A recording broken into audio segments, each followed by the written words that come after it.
புனர்வாழ்வளிக்கப்பட்டு விடுதலை செய்யப்பட்டவர்களின் வாழ்வு இன்று கேள்விக்குறியாகியுள்ளது. மட்டக்களப்பு அம்பலாந்துறை கட்சியணை பகுதியில் வறுமையில் வசித்து வருகின்றார் முன்னாள் போராளியான பரமானந்தன் ரவி. யுத்தம் மௌனிக்கப்பட்டதன் பின்னர் 2009ஆம் ஆண்டு சரணடைந்தார் முன்னாள் போராளியான ரவி. புனர்வாழ்வளிக்கப்பட்டு 2012ஆம் ஆண்டு விடுதலையாகி வீடு நோக்கி விரைந்தவரை வரவேற்க யாரும் இல்லை. பொது நலனுக்காக வாழ்வினை அர்ப்பணித்த ரவி தனக்கென வாழ்வதற்கு தயாரானார்.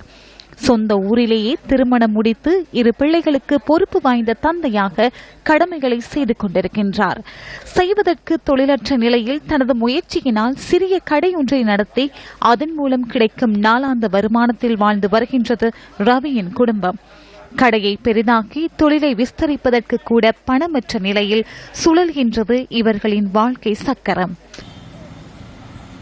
சிறு கடை ஒன்று வைத்து அதன் மூலமாக வருகின்ற வருமானத்தை எடுத்து 2 பிள்ளைகளையும் படிப்பிப்பதற்காக அது வருகின்ற வருமானம் காணாமல் இருக்கின்றது. அதன் பிற்பாடு எங்களுக்கு இந்தியன் வீட்டு திட்டத்தால் ஒரு வீட்டு திட்டம் தந்தவங்கள் அது முழுதாக முடிக்கவில்லை. அப்படியே இருக்கின்றது. எல்லாத்துக்கும் காரணம் பொருளாதார இன்மையால் தான் நாங்கள் இப்படியான வாழ்க்கையை வாழ்ந்து கொண்டிருக்கிறோம். முன்னாள் போராளியாக இவர்களின் உள்ள குமுறல்கள் பகல் கனவு போல் பொய்த்து விடுகின்றன.